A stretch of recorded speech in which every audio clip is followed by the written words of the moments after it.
Au printemps, du coup, mes journées commencent en général toutes par le fait d'aller m'installer un moment sur, une de mes pierres dans mon lieu pour, prendre un moment pour faire donc en fonction de mes besoins du jour, un petit peu de méditation, le fait de se connecter au moment présent, des étirements ou des exercices, énergétiques.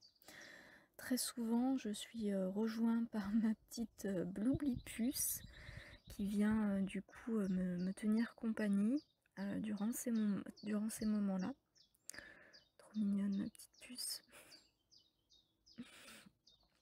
Voilà, j'aime beaucoup, le matin, ça me permet de, voilà, faire circuler l'énergie et je fais des étirements assez, intuitifs. Alors je suis, pas du tout souple, hein, comme on peut le voir, mais c'est pas, le but. Le but, c'est vraiment de venir, faire, du bien, du coup, à mon corps en venant, étirer les muscles qui en ont besoin.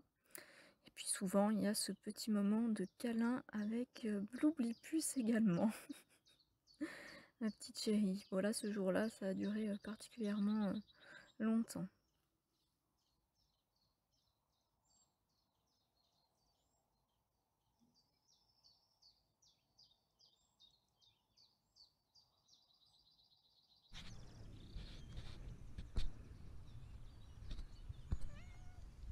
Ça va, Madame Bloublipuce? Qu'est-ce que tu racontes, la petite papoteuse?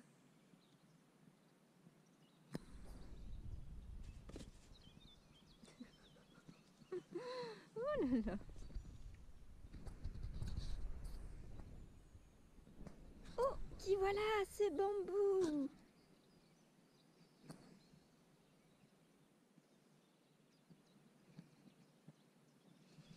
Madame Bloublipuce! Oh.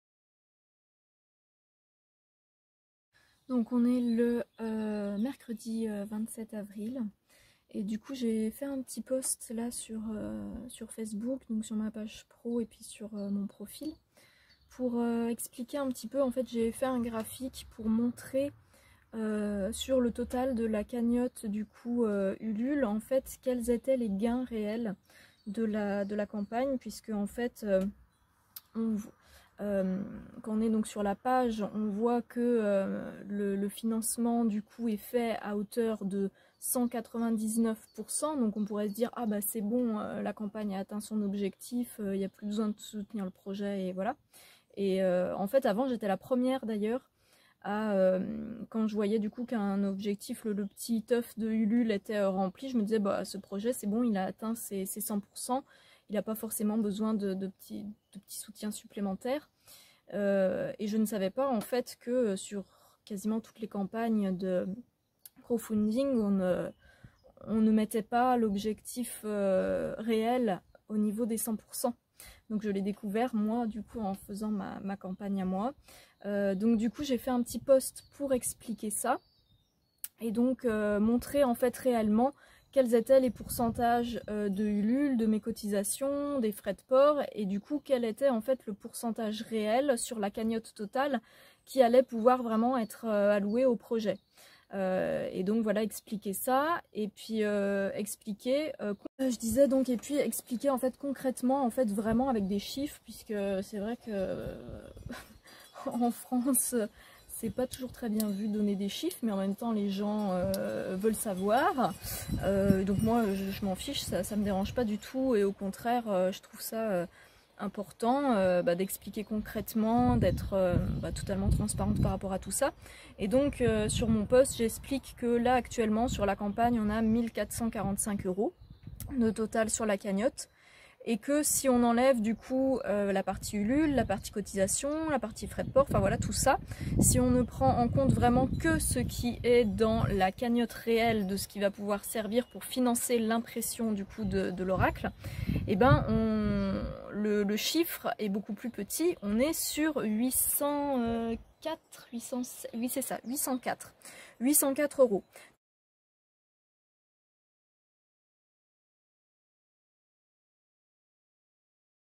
Donc il y a quand même une grosse différence entre 804 € et 1445 €. Donc voilà, j'ai expliqué ça dans ce post. Et puis du coup, s'en est suivi. Alors je sais pas si c'est juste le hasard ou si c'est la personne qui a vu ce post là, mais il y a eu du coup une petite contribution après. Donc j'expliquais aussi que pour soutenir le projet, on n'est pas nécessairement obligé d'acheter l'oracle pour soutenir le projet et qu'on peut totalement contribuer au soutien du projet à partir juste de 1 €. Voilà, et puis du coup j'ai eu une contribution de quelqu'un qui a acheté le lot de cartes postales, qui est voilà la première petite contribution avec donc du coup une contrepartie, parce qu'on peut faire un don à partir de 1 €. Et puis moi c'était important pour moi de mettre la première contrepartie avec vraiment quelque chose qu'on reçoit en cadeau en échange à un petit tarif tout doux justement, et donc c'est pour ça que j'ai créé cette contrepartie du lot de 3 cartes postales au tarif de 6 €. Et voilà, et c'est donc la contribution qui a été prise et c'est celle qui nous fait atteindre la barre des 200%. Donc je suis très touchée, je suis contente d'avoir atteint du coup ce palier-là. Même si, comme expliqué plus tôt, ça n'est pas le palier, ça n'est pas représentatif de ce qui est réellement dans la cagnotte pour l'impression de l'oracle, mais c'est déjà très très bien, je suis vraiment très contente. Et ça me touche en plus justement que ce palier des 200%, il ait été atteint via cette petite contribution du coup de 6 €. Voilà, ça me touche et je suis contente, voilà, je suis contente tout simplement. Du coup, je vous montre quand même, donc voilà, on était à 1445 avec 39 contributions, et là je mets à jour la page. Hop. Et voilà, ça y est, on est à 1451 et on a atteint les 200%, donc je suis super contente, c'est... ouais, je suis assez émue. Je suis assez émue, c'est chouette. Le jeudi, j'ai démarré ma journée autrement, en m'occupant de mon petit potager. Ça, c'est vraiment mon bonheur au quotidien. Donc là, je m'occupais de venir remettre du coup un petit peu plus de terre, de préparer mon carré potager qui allait donc un petit peu plus tard accueillir les semis qui sont dans les petites serres. Donc les petites serres, je les sors à chaque fois le matin, donc à cette période-là, comme il faisait froid la nuit. Donc voilà, donc au niveau de ce que je mets, c'est de la terre récupérée ailleurs sur mon terrain, mélangée avec du fumier de cheval, de mes chevaux, et un petit peu de cendre de bois qui vient de la cheminée.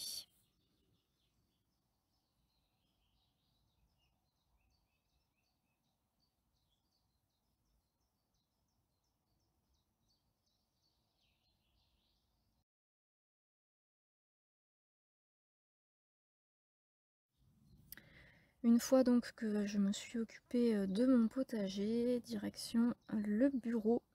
Et là j'avais quelque chose de très important à faire. Il fallait que je m'occupe de prendre une assurance professionnelle. Donc c'est ce que je vais expliquer après.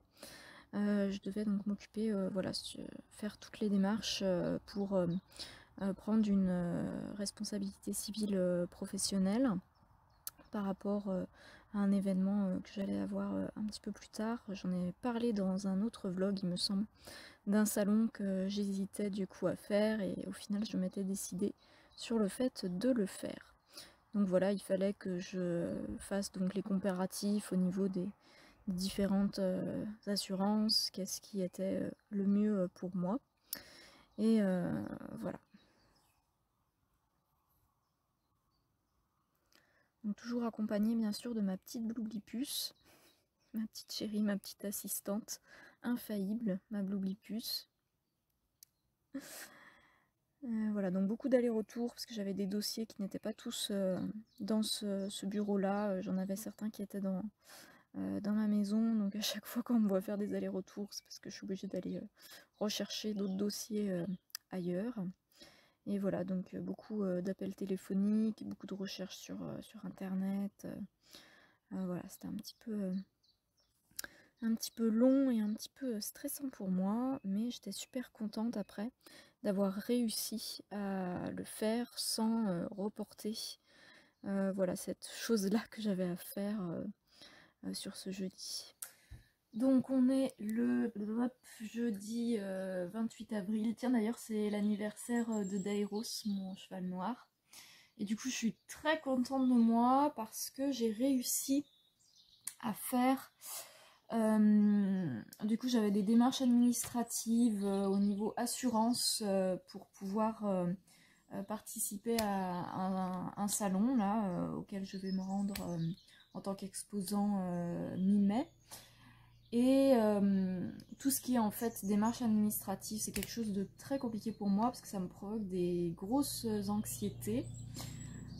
Donc en général, j'ai vraiment beaucoup de mal à m'y mettre, ça fait que je procrastine beaucoup dessus. Et là, en fait, j'avais fixé ça pour aujourd'hui et en fait, ça a tendance à devenir de plus en plus difficile justement, plus je procrastine. Plus c'est compliqué. En fait, c'est comme si la charge s'alourdissait au fil des jours. Et donc là, comme j'ai eu du coup la réponse de l'organisatrice du salon hier, je me suis dit, bah, tu fais ça dès demain matin.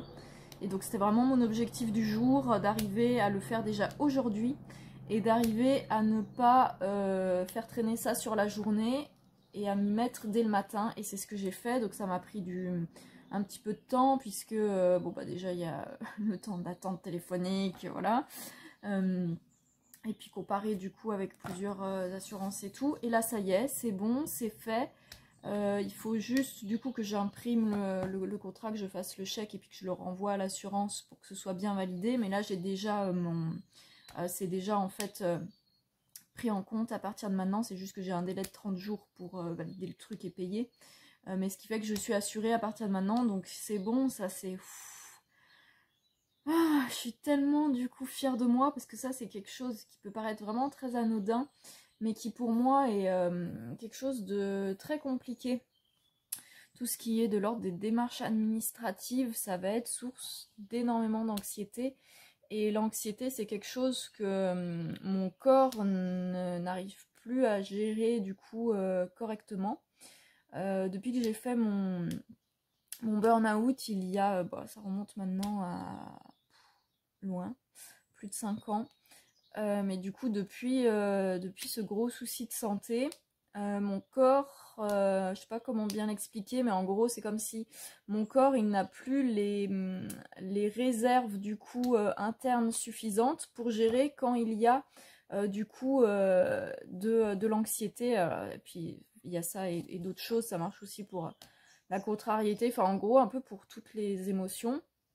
Normalement, on a dans notre corps du coup des hormones, enfin bref, on a dans notre corps des choses qui vont venir réguler quand on a du stress, de l'anxiété, de la contrariété, ce genre de choses. Et moi, c'est comme si cette réserve-là était déjà trop épuisée parce que bah, durant mon burn-out, ça a trop puisé dedans. Ce qui fait que maintenant, dès que j'ai des choses qui sont source de stress, d'anxiété ou de contrariété, eh bien mon corps n'a plus les réserves pour venir justement apaiser tout ça et donc c'est compliqué pour moi. Donc je suis super contente d'avoir réussi à gérer ça aussi bien ce matin et de l'avoir géré en plus de manière normale entre guillemets. C'est-à-dire que je l'ai fait et ça m'a paru normal et facile. Je n'ai pas eu de grosses angoisses, de grosses anxiétés. Donc je suis super contente. On est vendredi 29 et je désespérais de ne pas voir de petites fleurs à mon fraisier et j'avais l'impression que il allait rien donner cette année. Et c'est pas grave mon petit bouchon, si tu donnes rien cette année, je t'aime quand même mon petit fraisier. Et là, je viens de... Je regardais du coup à nouveau parce que je m'extasie devant mes petites plantes et je leur parle tous les jours. Et je viens de voir avec grand bonheur du coup qu'il y a cette toute petite ce petit bouton là de fleurs qui est en train d'arriver et j'étais tout en joie, voilà, de mon petit fraisier. Alors à savoir que moi en fait j'ai pas du tout la main verte et que quand j'avais des plantes chez moi elles mouraient toutes, et là ça me tient vraiment à cœur d'essayer d'avoir mon petit jardin potager, mes petites plantes qui se portent bien et d'arriver à en prendre soin. Donc voilà, je suis toute contente, j'essaye de faire au mieux. Donc voilà, j'espère que mon petit fraisier, mon petit cœur, il va bien se porter. Et puis avec un peu de chance, peut-être d'avoir quelques fraises, ça serait trop bien. Donc du côté de mes petits semis qui sont actuellement dans les petites serres, ça avance aussi et je suis toute émue parce qu'on a déjà une petite pousse là qui arrive ici. Donc là, du coup, celle-là, c'est un radis. Update du vendredi après-midi. Ma petite fleur de fraisier s'est ouverte.